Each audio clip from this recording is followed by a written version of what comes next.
안녕하세요. 이베스트 투자증권의 염승환 이사입니다. 계좌를 신규 개설한 고객님께 요약집 주식 상품권 10달러를 드리는 이벤트를 진행합니다. 영상 하단 더 보기란을 통해 많은 참여 바랍니다. 네, 안녕하세요. 이베스트 투자증권 염승환 이사입니다. 네, 반갑습니다. 자, 이제 또 한 주가 이렇게 시작됐네요. 오늘 2023년 4월 17일이고요.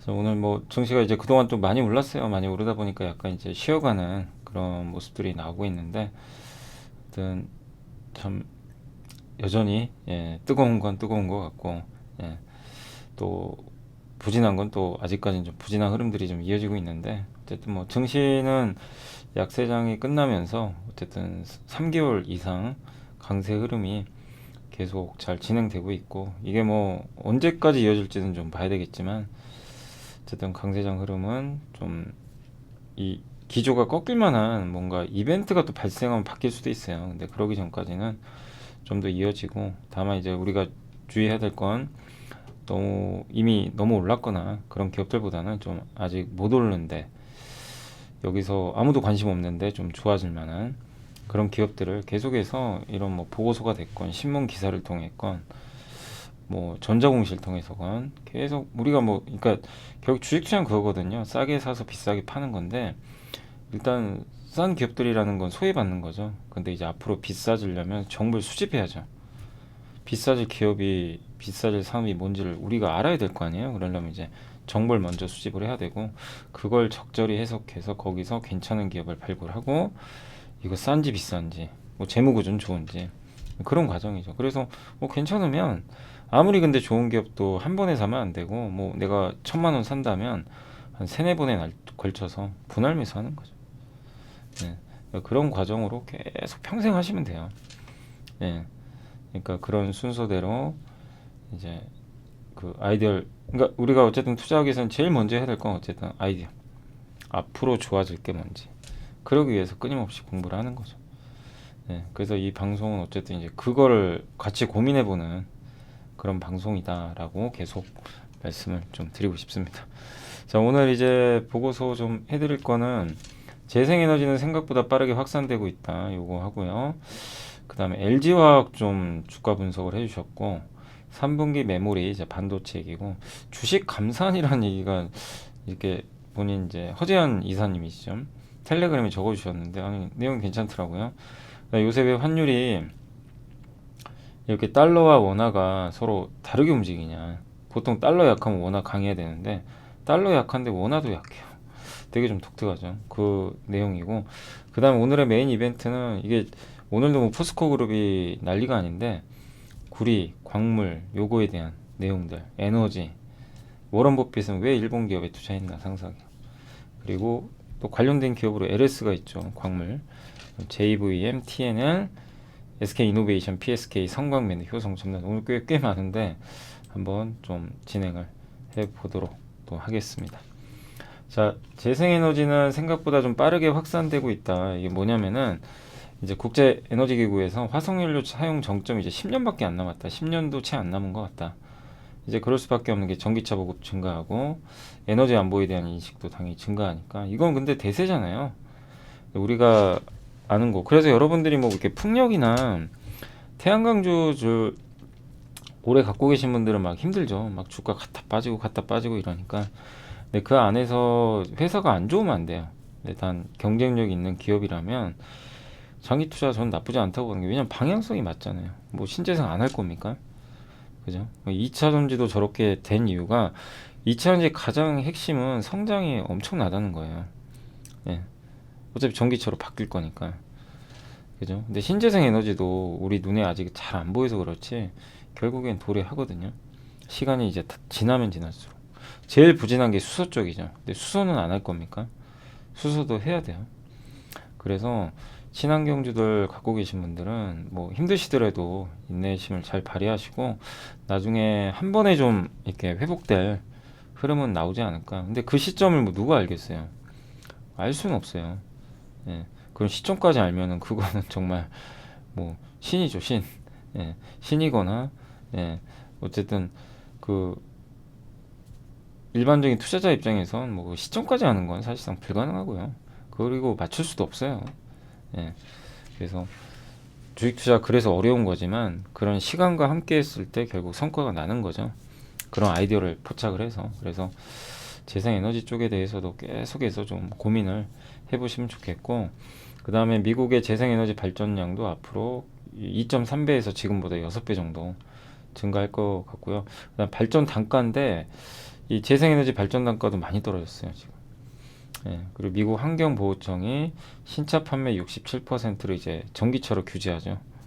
그럼 이제 계속 뭐 재생에너지도 필요하고 전기차도 필요하고 배터리도 필요하고, 예, 그러니까 재생에너지 확산세 가속화되는 거는 사실 누구나 알아요. 그죠? 뭐 이런 얘기 누가 모르나? 이제 이럴 수밖에 없는, 사실 좀 이제 누구나 아는 이슈인데, 근데 투자 관점에서 이제 못 기다리는 거죠. 주가가 안 움직이면. 그게 좀 어려운 것 같아요. 아무튼 인도에서도 재생에너지 발전량 3배 늘어날 것 같고, 전체 전력 에너지의 50%, 태양광 풍력 딱 두 개죠 사실은. 거기에 이제 수소가 들어가는 거.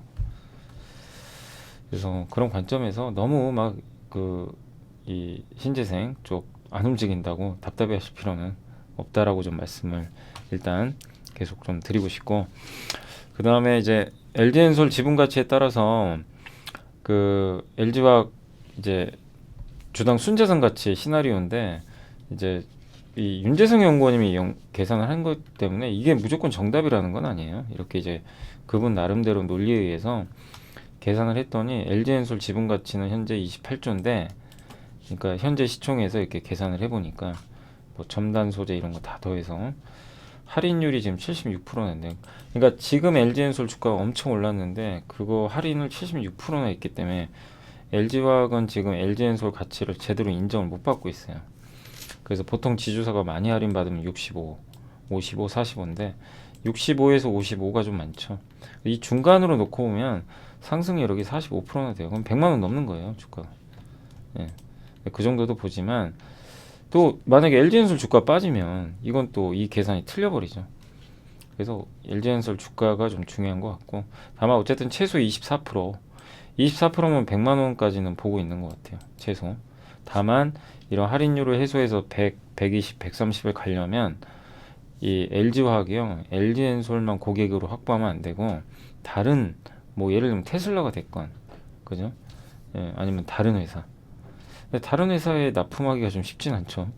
예, 왜냐면 SK도 있고 그다음에 삼성도 있는데 이게 다 경쟁사니까 LG 걸 쓰기가 사실상 좀 쉽진 않아요. 아니, 경쟁사다 보니까.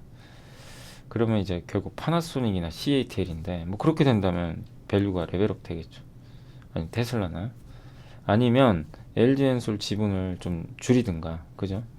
지분을 줄여서 LG화학 주주분들한테 돌려주는 거예요. 제가 계속 말씀드렸잖아요. LG화학 주주를 위해서 뭔가 해줘야 된다. 한 게 없다. 예, 제가 예전부터 이제 말씀드렸던 그런 부분인데, 그런 액션들이 나온다면 당연히 주가는 올라갈 수밖에 없어요. 그래서 좀 최근에 워낙 올랐기 때문에 여기서 좀 이제 횡보하겠지만, 일단 지금 2차전지가 워낙 주도 업종이고 하기 때문에 쉽게 막 무너질 것 같지는 않습니다. 그래서 여전히 뭐 저는 보유 관점 괜찮다. 다만 이제 너무 오른 건 사실이니까 이건 이제 각자 판단이에요.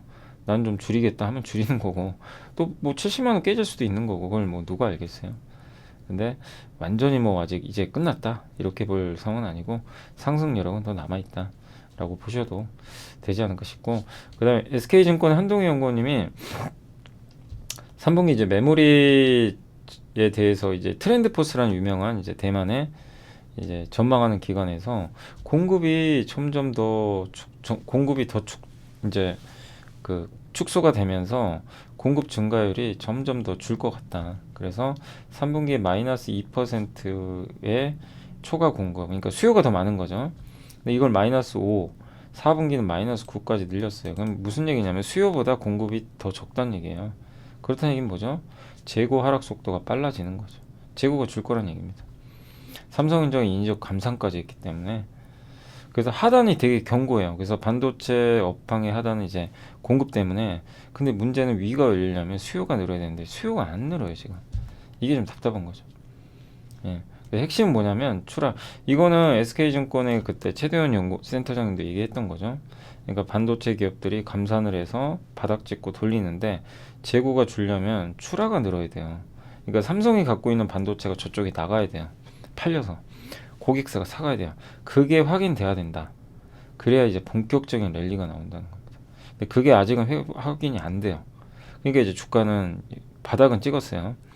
횡보하는데 레벨업 하려면 고객사의 주문이 들어와야 된다. 그거 좀 확인해 보자는 겁니다. 그리고 지속 기간, 감사는 언제까지 할 거냐 알 수가 없어요. 그래서 이거는 삼성전자 이번 달 말에 IR 하니까 기업 설명이 그때 확인 가능할 것 같고요. 그래서 근데 SK증권에서는 2분기부터 좀 출하가 반등한 이번 그러니까 4, 5, 6 중에 출하가 반등하지 않을까 이렇게 예상은 좀 하고 있는 것 같아요. 뭐 그렇게 된다면 굉장히 빠르게 업황이 개선되겠죠. 그래서 아직은 조금 주가가 조정을 거칠 수도 있다. 이런 이슈, 뭐 수요 회복은 안 됐으니까 다만 하반기에 시간의 문제다. 그래서 투자 전략은 하반기 업황 반등을 좀 감안해서 좀 조정시 비중 늘리자라는 그런 의견이 아닌가라고 말씀을 드리겠습니다. 그래서 올라갈 때 추격하실 필요는 없는 것 같고요. 그다음 유진투자증권의 허재현 연구원님이 주식 감산 이게 저도 이제 뭐냐면 공급이 줄고 주식도 공급이 줄면 좋은 거잖아요. 모든 공급 줄면요 가격은 올라요. 이게 뭐 경제학의 기본 원리 아닙니까? 그죠? 예. 근데 주식 수급 요게 왜 중요하냐면 기억하시겠지만 21년도에 국내에서 이제 주식 들어온 공급 신규 상장 이게 20.8조로 어마어마했고요. 22년에는 LG엔솔 혼자 12.8조, 그러니까 총 16.4조 들어왔는데 올해 1분기는 지금 이제 IPO 시장이 많이 위축돼 있잖아요. 대형사들이 0.7조밖에 안 들어왔어요. 1분기. 과거 1분기 평균보다도 낮아요. 이 추세면 이제 연간 주식 공급이 아마 최저로 갈 것 같은데, 예. 근데 반면에 자사주 취득 소각 규모는 많이 늘고 있죠. 2021년에 2.5, 2022년 3.1조인데 벌써 올해 1, 2월 두 달밖에 안 됐는데 1.2조예요. 그럼 여기다가 5를 곱하면 6조 정도 되겠죠. 예, 진짜 그랬으면 좋겠네요. 6조면 그러니까 이게 뭐냐면 주식 공급보다 수요가 많다는 얘기예요. 그죠? 자사주 취득 소각은 수요니까. 예. 그러니까 이렇게 되면 주가가 오를 확률이 더 높아지죠. 그러니까 이 부분이 이런 부분도 우리나라 증시가 좀 강한 이유 중에 하나다. 예. 그러니까 이것도 굉장히 논리적인 것 같아요. 그죠? 그러니까 여러 이유도 있겠지만 한국은 항상 공급이 많았어요. 좀 그동안 보면 수요보다 주식. 근데 이게 좀 바뀌었다. 이 부분도 한번 우리가 긍정적으로 볼 수 있는 부분인 것 같고 환율이 요즘에 그런 느낌 많이 드시죠. 왜 환율이 자꾸만 이게 달러는 약한데 왜 환율 안 떨어지지? 이 생각하셨을 거예요. 근데 저는 이제 항상 생각했던 게 4월은 특수하거든요. 배당 때문에 외국인이 배당을 가져가요. 그럼 우리나라에서 달러로 바꿔줘야 돼요. 달러 수요가 늘어요. 그래서 본원 소득 수지 외국인들이 우리나라에 와가지고 이런 이제 자본 소득 같은 걸 가져가는 건데 그래서 항상 적자 납니다. 4월에는 본원 소득 수지가 매년 적자예요. 그건 4월은. 이제 그런 이슈도 좀 있었고 또 우리나라 지금 수출이 안 되죠. 중국은 자기네가 자기 물건 만들죠. 거기다가 뭐 기존 제품들 우리나라에 수출 잘 안 하죠. IT는 재고가 많죠. 이거 터는데 시간 걸리죠. 근데 대면 활동은 하지만 IT 수요가 늘질 않아요. 아직은. 하반기는 돼야 될 것 같고 이러다 보니까 우리나라 대중 수출은 계속 이게 어그러진 거죠. 그 이제 무역 수지가 좋을 수가 없고 예, 그리고 중국 단체 관광이 좀 와야 되는데 안 와요. 중국 사람들 많이 아직 못 오죠. 단체 관광이 풀어줘야 되거든요. 그러니까 이것도 기대 이하고 거기다 배당금 송금. 그래서 평균 4월에는 37억 달러 적자가 났어요. 항상. 예, 근데 그동안은 무역 수지가 흑자였기 때문에 이걸 막아줬는데 지금 무역 수지 적자인데 여기다 본원 소득 수지 적자 겹치면 4월에 더 부담되는 거죠. 근데 다만 국민연금과 한국은행이 350억 달러 내에서 외환 사업 이제 외환 교환하는 그런 거래를 체결해서 조금 이제 리스크는 좀 줄어들었습니다. 그리고 미국은 올리는데 한국은 동결로 가잖아요. 미국은 한 번 더 올릴 것 같잖아요. 지금 금리차. 그러니까 이런 것들이 이제 맞물려 가지고 우리나라 이제 원달러 환율이 쉽게 안 내려가고 있다. 그러니까 이게 일시적인지 지속될지 몰라요. 4월이 지나야 알아요. 배당금 송금 끝나고 봐야 되는데 다만 이제 이게 지속된다 하더라도 하반기에는 중국이 어쨌든 경기는 살아날 거고 반도체도 지금 경기 개선될 거니까 이걸 너무 장기적으로 볼 필요는 없지 않냐. 이런 내용입니다. 그래서 4월까지는 좀 봐야 될 것 같고 5월, 6월에 데이터는 확인해 봐야 될 것 같아요. 그땐 배당 시즌 끝나니까. 그리고 중국 지표들이 살아났을 때 과연 우리나라의 무역 수지가 개선되면서 달러가 그러니까 원달러 환율이 꺾일지 원달러 환율이 확 꺾여야 코스피가 대대 상승이 나와요. 제대로 된. 근데 그게 지금 아직은 조금 이제 막혀 있는 거죠.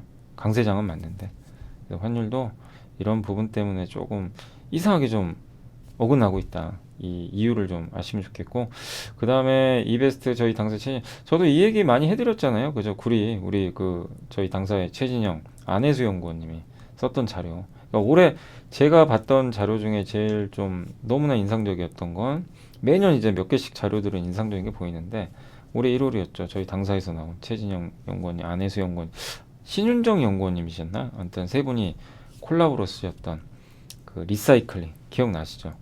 네. 기억나실 거예요.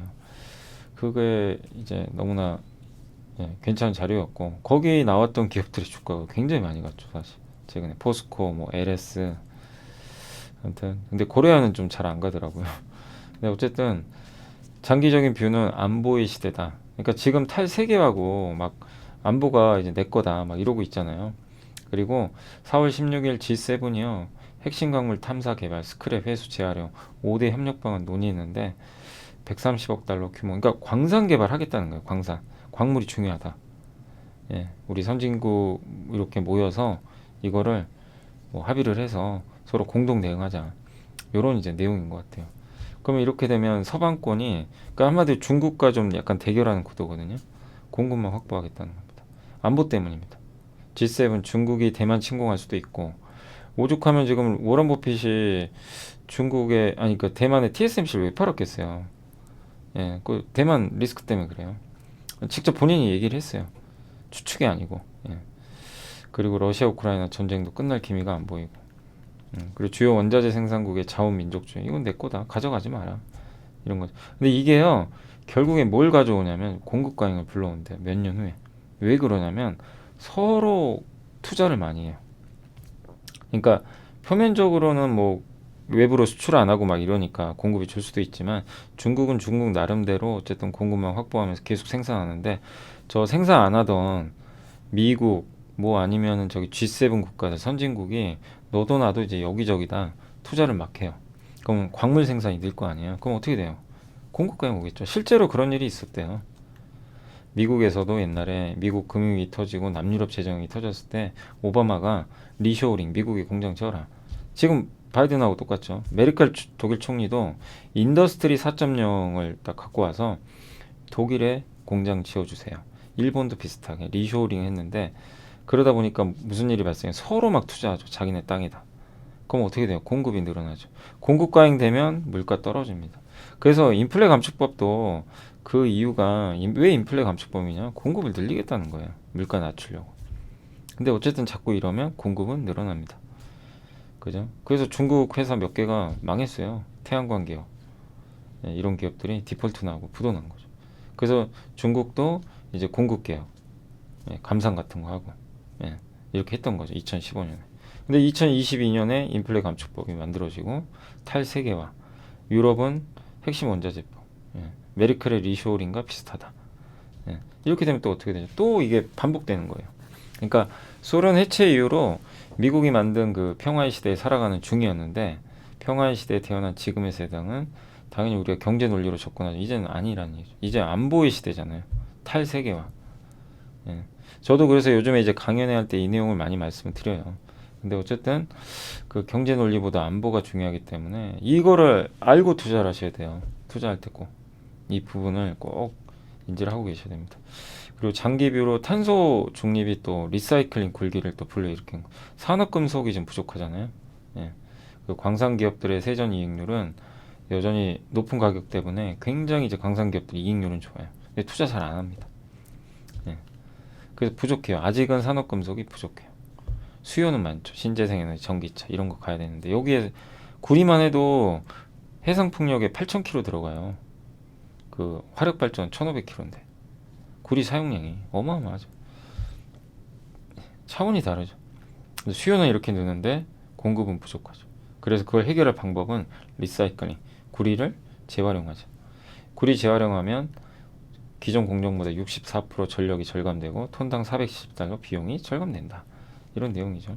그래서 아무튼 이제 그런 것들 이슈도 좀 있고, 그 다음에 주택건설 인프라 내구 연소 30년 36.5년인데 옛날에 1980년 90년대에 아시아 4마리용 성장기 때 이 신흥국이 엄청 투자를 많이 했어요. 주택건설 인프라.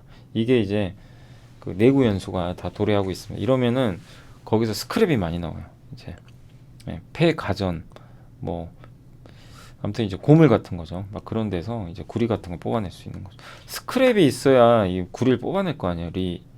재활용을 해가지고 그게 이제 25년부터 도래한다고 합니다. 거기다 폐배터리도 내구연소 감안하면 폐배터리는 28년부터가 본격적인 성장이 이제 나올 텐데 중국이 먼저 있잖아요. 그래서 중국은 벌써 도래할 가능성이 높아졌다. 25년부터 폐배터리를 비롯한 제품 전반에 이제 재활용을 할 수 있는 그 스크랩, 고철이죠. 고철 물량이 올해 대비 37.6, 30년에는 107%.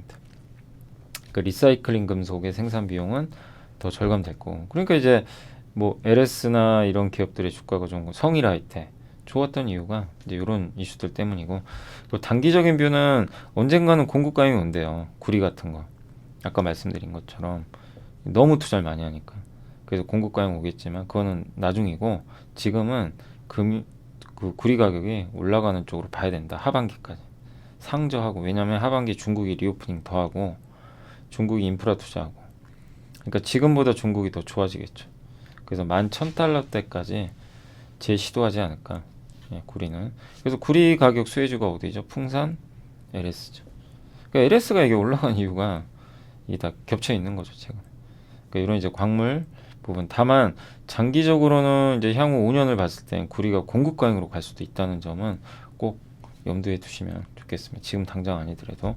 또 KB의 하인한 연구원님이 전기차 산업에서 곡물의 시작, 그러니까 전기차 배터리 제일 중요한 게 광물이죠. 배터리는 광물 조합이에요. 광물. 그러니까 반도체랑은 달라요. 반도체는 웨이퍼에다가 이 웨이퍼 있죠. 웨이퍼에다가 이제 각종 뭐 소재나 이런 걸 입히고 장비를 이용해서 정교하게 제조하는 건데, 사실 배터리는 이제 광물 조합이거든요. 니켈, 코발트 아니면 리튬 인산철, 이거를 얼마나 잘 조화롭게 하고 음극재 넣어가지고 잘 믹싱을 하는 거죠. 믹싱을 해가지고 그거를 이제 모양에 맞게 잘 하고. 광물이 정말 가장 중요합니다. 광물. 그래서 원재료가 중요해요. 원재료가. 사실 반도체는 원재료가 거의 없어요. 원재료 비용. 그래서 굉장히 고정비가 높은 산업이에요. 반도체는 어떻게 보면. 근데 이제 여기 그 배터리 같은 경우는 원재료가 상당히 중요하죠. 그래서 변동비가 굉장히 큰 산업인데, 어쨌든 이제 이 광물이 지금 핵심이죠. 이게 부족하니까. 그리고 최근에 볼리비아도 니켈 자원을, 그러니까 볼리비아가 아니까 그 인도네시아가 원강 형태로 니켈 수출하는 거 금지시켜 버렸어요. 야, 여기 와서 해라. 이거 많이 알려드렸죠. 볼리비아도 이제 26년부터 리튬 배터리 수출하겠다. 그래서 정부가 관여하겠다는 거예요. 이 볼리비아 대통령도 약간 이제 그런 쪽에 관심이 많은 것 같고. 그래서 올해 초에 CATL이 주도하는 컨소시엄이 벌써 리튬 개발권을 획보를 했대요. 그러니까 우리나라도 확보해야죠, 빨리 가서. 그래서 한국에서도 포스코 그룹이 옛날에 볼리비아를 한 적이 있었거든요. 그러니까 이게요, 지금 정말 중요한 게 이제 배터리에 들어가건 친환경 뭐 신재생 뭐 이런 데 들어가는 모든 광물들은 다 산업금속인데, 이거를 만들 수 있는 나라들하고 적절하게 MOU를 맺어놔야 됩니다. 이게 나라의 경쟁력이에요. 이걸 확보하는 게 이제는. 괜히 이걸 하는 게 아니죠. 여기서 지금 G7과 EU가 에너지 환경 장관들이 모여가지고 핵심 광물 안전적 확보의 행동계획 논의했고 합의를 했어요. 이거 뭐하러 오겠어요? 그 바쁜 시간에 여기 선진국끼리 만나가지고. 그러니까 우리나라 같은 경우도 이런 거에 대해서 요즘에 열심히 하고는 있는데 더 적극적으로 확보를 해야 됩니다. 또 10조 원 재정 지원 합의했고, 그러니까 핵심 광물 광산 공동 개발, 폐배터리, 핵심 광물 공급 중단하는 거에 대한 대응책, 장기 수급 예측을 해주고, 그 다음에 핵심 광물 사용량을 줄일 수 있는 기술이 있으면 그걸 개발하자. 이게 LFP로 보고 있어요. 광물 사용량 줄일 수 있는 배터리가 LFP 배터리죠. 그래서 이제 이런 걸 하고 있는데, 그래서 포스코가 괜히 가는 게 아니에요.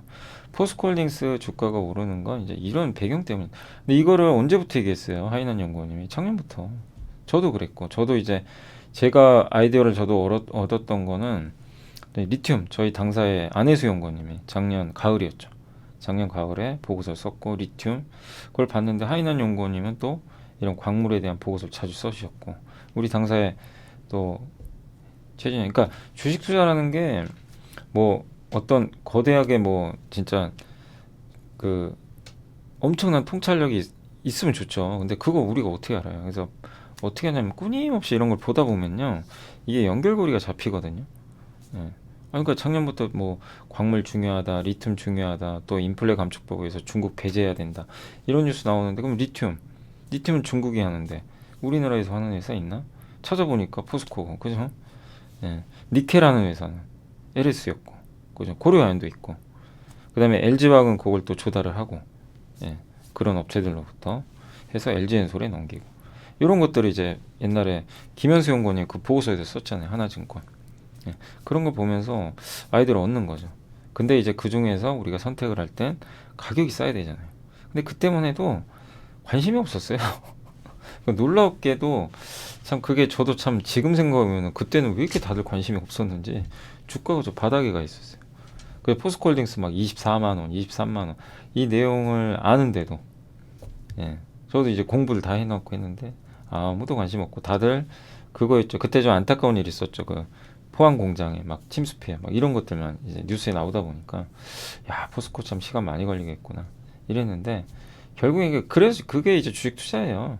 그렇게 소외받고 있을 때 아이디어를 캐치해서 적절한 가격에 분산해서 그 배당 주면 더 좋고 그거를 장기간 가져가셔서 이제 남들이 흥분하고 다 좋다 그럴 때 조금씩 정리하시고 아니면 근데 그런다 하더라도 여전히 싸면 더 가져가는 거죠. 예.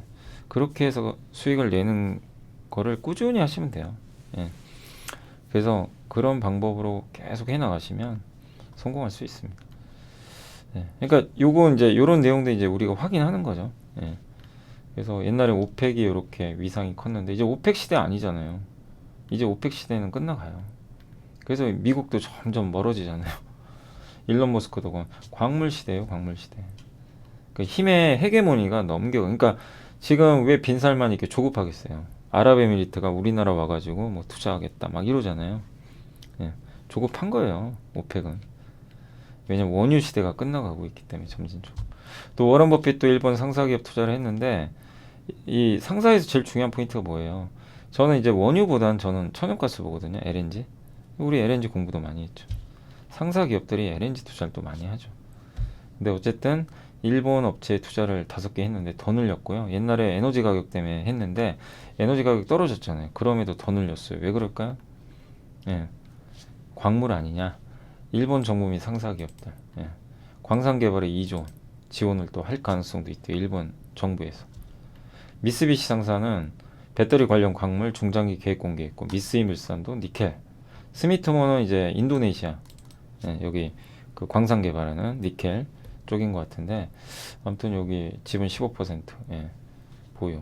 그래서 포스코 그룹이 당연히 수혜를 받을 수밖에 없어요. 이 사업을 하니까. 근데 포스코 홀딩스만 하는 게 아니고 계열사를 보라는 얘기죠. 그래서 지금 갑자기 간 게 뭐 어디예요? 포스코 인터. 예, 갑자기 급등해 버렸잖아요. 예, 거기 이제 LNG. 그리고 LX에 LX 인터내셔널도 있고 상사 그룹 몇 개 있죠. 예. 그리고 현대 뭐죠? 저 이름이 기억 안 나네요. 옛날 현대 상사 이름이 바뀌었어요. 저도 안 본 지가 꽤 돼가지고 현대 상사 말고 그러니까 각 이제 이런 기업들이 그 각사가 근데 달라요. 뭐 포스코나 LX나 뭐 저기 현대나 이런 게 다 중점적으로 하는 건 다르니까 뭐 꼭 분석은 해보시되 이런 상사 회사들이 좀 이런 거에 만약에 광물이나 이런 데 맞다면 부각 받을 수밖에 없다. 그렇게 보시면 좋을 것 같아요. 그래서 이게 워런 버핏의 일본 상사기업 투자예요. 예, 지분 향후에 9.9까지 늘린다고 하고 예, 그리고 인플레 시대 원자재는 앞으로 장기적으로 좋다. 그리고 광물 사업 하니까 배터리 관련된 비즈니스 예, 이렇게 한다. 그래서 여기 미쓰비시 상사, 미쓰이물산, 스미토모 요 세 개 회사가 주로 이쪽에 좀 집중적으로 투자를 하고 있는 것 같습니다. 그리고 LS가 이제 김동영, 이승영 연구원님이 보고서 썼는데 많이 올랐죠. 그래서 지금 뭐 쫓아갈 필요는 없고요. 다만 우린 다 알죠. 공부를 하도 많이 해가지고 동가격, LS 전선, 여긴 또 해상풍력에 연결돼 있잖아요. 해상풍력, 전선. 네, LS M&M은 니코동 재련, 구리, 저기 리사이클링, 니켈 세 개가 연결돼 있어요. 네, 그리고 무엇보다 매력 있는 게, 그러니까 이게 포스코랑 비슷했던 게요. 일단 싸요, 그냥 주가가. 저평가잖아요. 퍼 다 5점 이렇게 올랐는데 PER 5배밖에 안 돼요. 안녕하세요. 이베스트 투자증권의 염승환 이사입니다. 계좌를 신규 개설한 고객님께 요약집 주식 상품권 10달러를 드리는 이벤트를 진행합니다. 영상 하단 더 보기란을 통해 많은 참여 바랍니다. 그러니까 너무 좋은 이런 기업들이 괜찮았던 게 지금은 아니에요. 지금은 너무 올랐으니까 조금 보유자의 영역입니다. 좀 기다리셔야 되고, 다만 이제 그때 7만 원 할 때만 해도 주가 얼마나 쌌습니까? 예. 밸류도 낮고. 예. 근데 이러면 너무 좋죠. 내가 뭐 여러분이 뭐 발굴했던 기업인데 이거 너무 괜찮을 것 같아요, 장기간. 근데 밸류가 낮으면 굉장히 편하죠. 실패를 해도 잃을 게 별로 없어요. 근데 실패할 수도 있어요, 여러분. 이런 거 되게 쉬워 보이잖아요, 지금 생각하면. 포스코나 LS, 야, 이거 뭐 별것도 아니네. 근데 그게 쉬운 건 아니에요. 아마 투자해보신 분들은 무슨 얘기인지 아실 거예요, 제가. 그 기다리는 기간은요, 결코 쉬운 게 아닙니다. 예. 근데 그걸 견딘 분들이 이제 보상 받는 거고, 지금도 이런 비슷한 아이디어가 있는데 안 간 것들도 있잖아요, 찾아보면. 근데 이제 괜찮으면 가져가는 거예요. 이런 이제 흐름이 나올 때까지는. 예. 사실 뭐 고려아연은 좀 싸진 않아요. 고려아연도 이제 사실 광물 3대장이죠. 포스코, 고려아연, LS인데 요 기업들 중에서 고려아연만 못 갔어요. 근데 고려아연은 좀 상대적으로 비싸요. 세 업체 중에 밸류가. 예. 그러다 보니까 좀 무겁기도 하고 실적 부진 좀 우려도 좀 있었고, 비즈니스는 어쨌든 괜찮죠.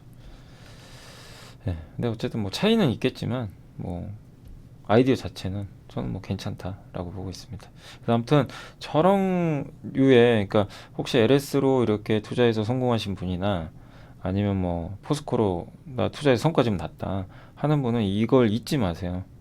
이 성공하니까 절대 여러분이 경계하셔야 될 게 뭐냐면, 저도 뭐 이렇게 이거 이런 아이디어 괜찮습니다 소개는 해드리지만, 이 말 믿고 그냥 공부도 안 하고 사신 분들은요, 많이 사서 포스코나 저 LS 수익 났다고 아무 필요 없어요. 나중에 다시 다 까먹어요. 예, 그렇게 되더라고요. 예. 왜냐면 자기 게 아니에요. 그냥 저한테 들은 얘기밖에 없는 거예요. 그러니까 결국엔 그거는 의미가 없어요. 결국 다시 돌아갑니다. 그러니까 누구 얘기 듣고 이거 괜찮아서 제발 그렇게는 투자하지 마시기 바랍니다. 그렇게 좋으면 여러분이 한 번 더 분석을 하셔야 돼요. 그래서 본인이 머릿속에 반드시 담으셔야 돼요. 안 그러고 수익 나는 건 정말 나중에 다 도로마미 탑을 돼요. 네. 그래서 그걸 꼭 좀 명심을 하시고 투자를 하시면, 그래야 이게 오래 가요, 진짜. 제가 괜히 말씀드린 게 아니라 아주 길게 갈 수 있는 방법입니다. 네. 그리고 JVM은 이제 IBK의 이건재 연구원님이신데, 요거는 이제 국내 해외 모두 안정적, 이게 자동으로 약 조제해주는 그 장비 만드는 회사잖아요. 그래서 일회성이 아니고 글로벌 트렌드로 지금 구조적 상승하고 있고, 로봇팔 적용은 아주 큰 기계 있어요. 안에 팔이 있어서.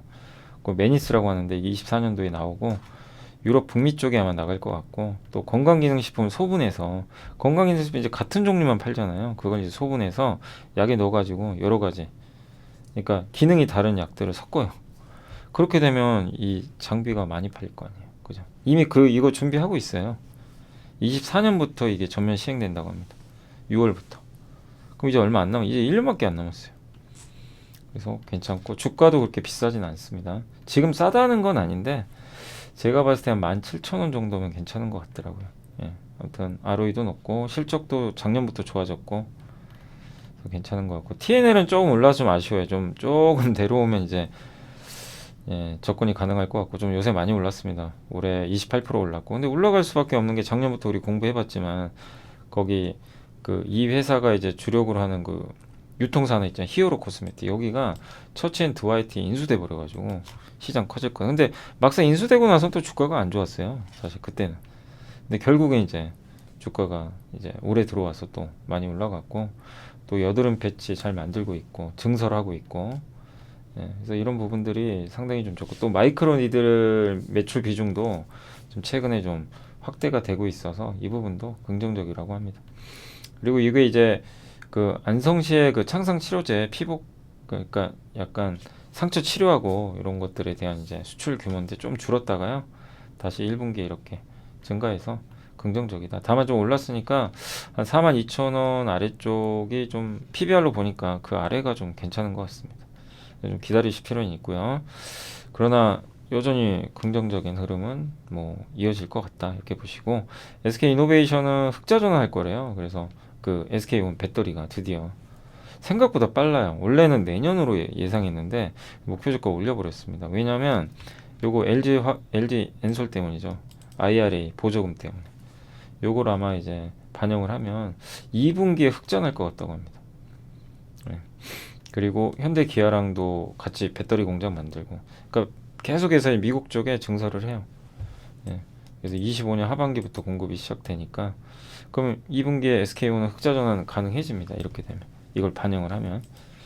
네. 그리고 헝가리가 좀 문제였는데 이것도 이제 정상적으로 제품들이 나오기 시작했고, 북미 라인도 가동. 그러니까 이제 좀 나쁠 건 없지 않냐, 이런 내용이니까 참고하시면 되겠고, 하나투자증권의 김광진 연구원님이 PSK 아시죠? 이 PR 스트립 강강에 웨이퍼에 발라져 있는 그 액이죠. 강강에 그 강강에다가 위에서 빗싸가지고 그림 그리잖아요.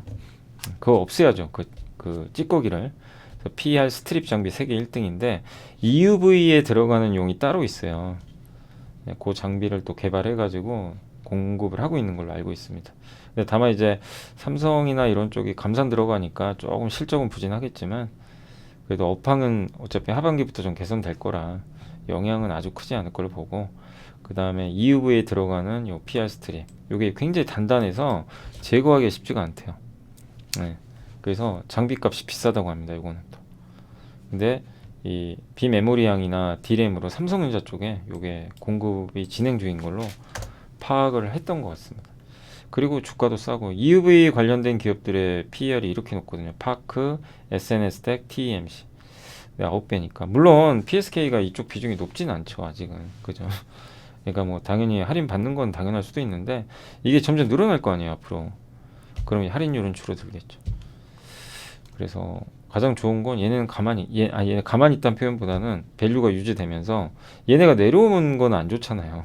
그럼 주가가 급 나간다는 거니까 유지되는 가운데 PSK가 이게 쫓아가주면 그게 좀 괜찮지 않을까 이렇게 생각은 하고 있습니다. 여전히 EUV 시장 진입하는 기업들 잘 봐야 되고요. 어차피 대세는 이쪽으로 가거든요. 예, 그런 면에서 PSK도 매력은 있다. 성광밴드는 현대차증권의 광민정 연구원님이 목표가 22,000원 유지를 해주셨고, 1분기 영업이익은 좀 그렇게 크게 증가 안 할 것 같은데 전분기 대비는, 전년 대비로는 좀 많이 증가할 것 같습니다. 그리고 작년에 북미 매출이 엄청났어요. 미국이 LNG 투자를 많이 하니까 이 부분이 좀 우호적이었고, 1분기 현재 전체 매출에서 LNG 비중은 60%로 전분기 대비해서 한 3%포인트 정도 증가할 걸로 좀 보여집니다. 그래서 LNG 여전히 비중이 높으니까, 그러니까 LNG 하면 성광밴드가 좀 비중이 좀 높아서 긍정적이죠. 그리고 LNG 유럽 같은 경우 천연가스 가격이 많이 떨어졌지만 또 언제든지 올라갈 수도 있고요. 또 호주가 천연가스 공급 부족 우려가 좀 있나 봐요. 26년도에. 일본 업체들, 일본 건설사들도 LNG 석유화 수주 많이 하고 있고, 중동 국가들이 수소. 한마디로 이렇게 뭐 캐펙스라 그러죠. 설비 투자. 뭐 건설사나 이런 중동 국가들이나 이런 데서 투자를 많이 하면 그 스테인레스, 이거 왜 이렇게 돼 있죠? 그 스테인레스 재질의 피팅 있죠. 요 수요가 좀 계속 늘어날 수밖에 없다 이렇게 보고 있습니다. 그리고 PBR도 0.7배니까 한 배가 안 돼요. 그래서 ROE가 조금씩 증가하는 가운데 여전히 뭐 주가는 저평가돼 있다. 그리고 지난 정말 힘들었어요. 유가 오를 때 좋았다가 유가 따라 뭐 한강이라고 좀 표현 좀 그렇게 좀 해주셨는데, 잃어버린 8년이었어요. 유가 올라갔잖아요. 근데 그만큼 주가는 반영을 못했다는 얘기죠. 그리고 이런 해외 수주 예정 프로젝트들이 이렇게 많아요. 저런 프로젝트가 많아야 여기에 들어가요. 피팅이 같이 들어갑니다. 태광과 같이 나눠간 그런 구조로 알고 있거든요. 그래서 삼성, 현대건설이 이 수주를 만약에 다 따낸다면 성광이나 태광이 수주를 하는 거죠. 예, 그리고 11,800원 정도면 이제 허리 이하 정도. 무릎은 아니고요. 무릎은 더 너무 낮고 거기까지 안 갈 것 같고, 일단 11,800원 정도면 허리 이하다. 그래서 지금 가격도 그렇게 비싸진 않은 것 같습니다. 자, 그리고 이 효성첨단소재 NH의 최윤광 연구원님이 목표 주가 57만 원으로 상향 조정을 해주셨고, 탄소섬유. 근데 다만 제가 읽어보니까 지금 바로 올라갈 것 같지는 않더라고요. 왜냐면 탄소섬유는 좋아요. 그건 인정하죠, 누구나. 6,500톤, 9,000톤, 25년에 14,000톤, 28년. 그러니까 이것도 정해진 미래예요. 탄소섬유는 앞으로 많이 필요할 거예요. 전 세계에 만드는 업체가 많지도 않고, 국내에선 독보적이죠, 거의.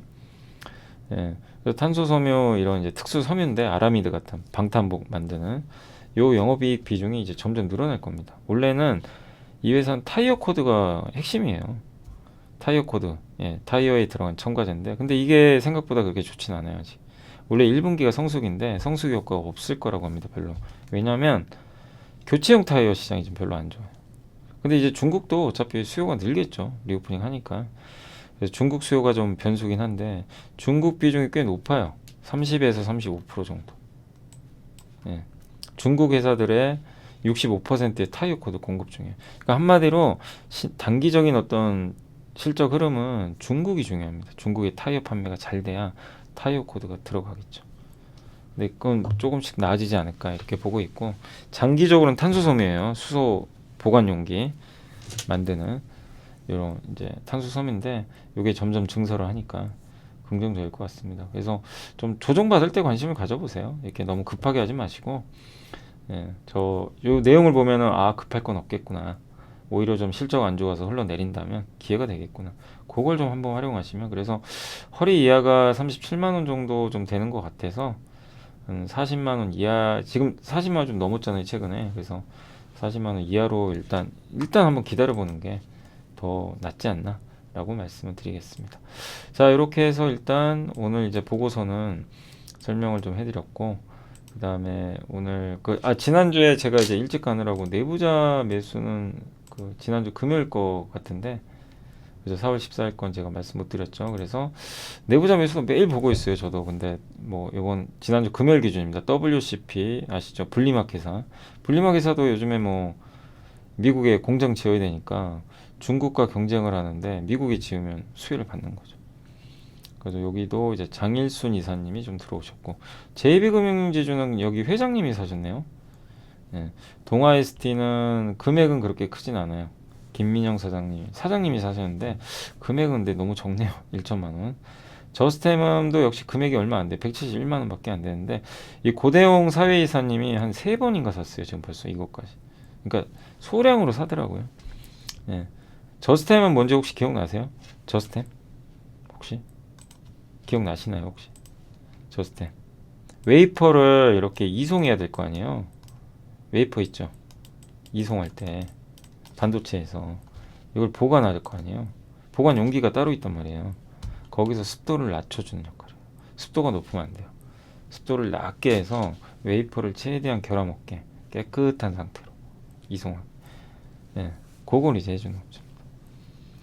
예, 그래서 굉장히 좀 약간 특수하죠. 예, 우리가 평소에 보기 힘든 유형의 이제 사업을 하고 있는데, 어쨌든 이제 반도체 공정에서 굉장히 중요하고, 옛날에 현대차증권의 광민정 연구원님이 굉장히 좋은 보고서를 썼던 걸로 제가 기억이 납니다. 예, 근데 아무튼 이제 그런 또 내용 들으니까, 예, 한번 해보시면 좀 좋지 않을까라고 말씀을 한번 드려보겠습니다. 예, 그래서 이제 일단 여기까지 좀 한번 말씀을 드렸고, 예, 그리고 잠시만요. 아직은 여기 좀 시장이 좀 끝나진 않았어요. 끝나진 않았는데, 제가 오늘 월요일은 제가 또 홍사원의 경제쇼를 이따 좀 가야 돼가지고 지금 1시 반인데 좀 먼저 좀 마무리할게요. 그래서 오늘 이제 주식시장을 한번 보시면, 오늘은 좀 쉬어갑니다. 그동안 또 많이 오른 것도 좀 있고 해서 코스닥도 여전히 견조해요. 대단하지 않습니까? 코스피도 정말 강세장은 맞아요. 미국장하고 상관이 없어요, 별로. 요즘에 완전 디커플링이죠. 그래서 견조한데, 다만 이제 어쨌든 지금 최근에 환율도 조금 불안한 건 사실이고, 오늘 또 환율 올라버렸거든요. 예, 그리고 우리나라만 이렇게 계속 딥커플링 되기가 사실은 만만치 않아요. 그래서 지금 시점에선 여러분들이 너무 공격적으로 하진 마시고 좀 기다리면 또 뭐 기회를 주지 않을까 싶어요. 그래서 저도 이제 아직 끝나지 않았다고는 보지만 단기적으로는 좀 쉬어갈 수는 있다. 그걸 대비하시고, 특히 코스닥은 더 너무 많이 올랐죠. 그리고 신용 매수도 되게 많았어요. 그 점 염두에 두시고 철저하게 좀 안 가, 그러니까 이런 기업들은 상관없어요. 뭐 주가 바닥에 있고 안 가고, 그리고 난 장기적으로 모아가겠다. 이런 거는 뭐 지수 그냥 무시하셔도 상관없는데, 너무 오른 것들 있죠, 기업들. 그러면 이제 지수 흔들리면 변동성 나오니까. 그런 거는 꼭 유의하셔서, 너무 오른 기업들은 지금은 좀 투자하지 마시고 좀 한 템포 기다리시면 좋을 것 같습니다. 예. 영원한 상승은 없으니까 그 염두에 두시고, 오늘 외국인 기관은 어쨌든 좀 많이 팔고 있고요. 예. 그리고 여전히 외국인은요, 그냥 포스코를 왜 이렇게 싫어하는지 모르겠어요. 그냥 계속 팝니다. 근데 개인 투자분들은 정말 포스코에 대한 사랑이 정말 대단하시고요. 3천억 오늘도 많이 사시는 것 같고, 반면에 외국인은 이제 전기전자로 가 있어요. 근데 오늘은 좀 특이한 게, 보통 전기전자 많이 파셨거든요, 개인들이. 근데 오늘은 들어왔네요. 그리고 자동차 조선 쪽 좀 사는 것 같습니다. 그 외국인이 오늘 섹터 쪽으로는, 오늘 뭐 철강주의 날입니다. 예, 철강주가 포스코 스틸. 그러니까 아까 하이난 연구원님 얘기 기억나시죠? 보고서 계열사들. 예, 그죠? 그거 관련해서 포스코 스틸리온이, 예. 원래 이게 그 뭐죠, 컬러 강판 만드는 회사인데, 이게 모르겠습니다. 그 컬러 강판이니까 이게 광물하고 관련이 있는지는 저도 잘 모르겠고요. 오늘 그리고 세아제강 좋네요, 오랜만에. 예. 그리고 오늘 철강주도 좋아요, 사실 다 괜찮습니다. 전력 설비도 오늘 좀 좋았고, 오늘 웬일입니까, 두산에너빌리티가 참 부진했는데 좋았고, 스마트 그리드 요즘에 굉장히 좋죠. 포스코 DX, 옛날에 포스코 ICT예요. 이 부진하던 기업이 포스코에 날개를 달고요. 기억나세요 혹시? 정말 무거운 기업입니다. 아마 아실 거예요. 근데 주가 오르는 건 순식간이죠. 그죠? 정말 안 갔어요. 왜냐면 제가 기억나는 게, 예전에 이제 다른 채널에서 유튜브 방송 많이 할 때 이 포스코 ICT도 상담을 정말 많이 받았거든요. 예, 주가가 하도 안 가. 그때가 막 7,000원, 막 6,000원, 막 8,000원 할 때인데, 예, 그러니까 이런 거 보면 참 어렵다. 근데 저렇게 또 순식간에 가는 건 가긴 가네요. 갈 때. 오늘은 이제 버핏 효과도 있겠지만 상사의 날입니다. 그죠? 예. 현대코퍼레이션, 맞아요. 이름이 제가 기억이 안 났어요. 여기 LX 인터넷. 그죠? 오늘 상사주 다 가죠. 포스코 인터까지. 가장 큰 수혜는 또 포스코 인터가 받겠죠. 원전주 좋고, 웨스팅하우스랑 뭐 합의했다는 얘기가 있더라고요, 한수원이.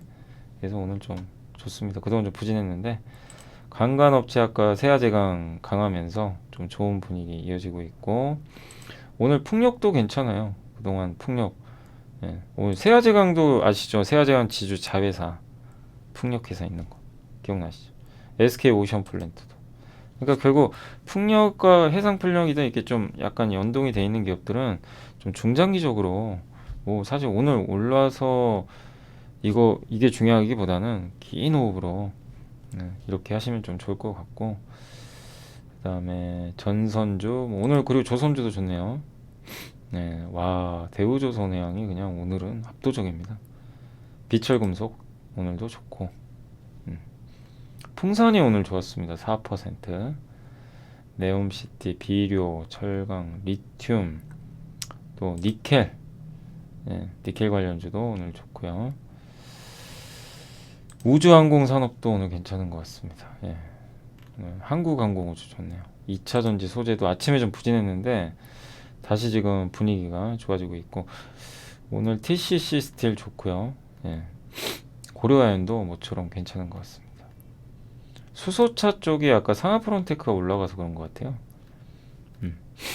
타이어 쪽도 괜찮고, 효성 첨단소재 올랐군요. 이게 40만원 이하면 참 괜찮은데, 그죠? 네, 오늘 아마 보고서 영향도 좀 일부 있었던 것 같습니다. 그리고 오늘 2차전지 쪽도 예, 분위기들도 괜찮은 기업들은 괜찮고요. 예, 자동차 부품 회사들도 요새 좋아요. 분위기 꾸준하게. 뭐 물론 다 좋은 건 아니고 예, 휴대폰 부품 게임 이쪽도 좀 오늘 괜찮은 것 같습니다.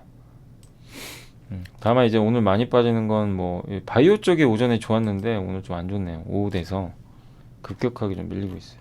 많이 밀립니다. 뭐 악재가 있는 건 아니고요. 그리고 오늘 반도체 소부장은 좀 안 좋습니다. 근데 계속 우리 공부해야 됩니다. 반도체 소부장. 이 안에서 계속 후성은 아시죠? 그 2차 전지 전에 질 그거 공급 가행 이슈 리튬 가격 급락하는 바람에 생산 중단한 게 좀 악재입니다. 그래서 좀 오늘 좀 부진하고 반도체 소부장 안 좋고 IT가 오늘 좀 안 좋아요. 사실 지수가 조금 이제 밀리는 이유는 그것 때문인 것 같아요. 삼성, LG전자 이런 기업들의 주가가 오늘은 좀 힘이 없습니다. 그러니까 이 소부장이 다 못 가고 있어요 지금. 레이크 머티리얼즈는 정말 독보적인 것 같고 예, 다른 업체들은 좀 부진한 예, 또 최근에 좀 오르기도 했지만 약간 부진하고 오늘 참 인터넷 쪽 안 갑니다. 정말 바닥 같긴 한데 MLCC도 좀 약한 것 같고요. 오늘은 코스모 신소재는 그래도 견조하네요. 예, 그리고 2차 전지 LFP랑 이쪽 관련주는 조금 일부 밀리고 코인테크는 이제 장비주죠. 장비회사 오늘 좀 올랐고 자동차주들은 오늘 좀 부진합니다. 전체적으로. 예.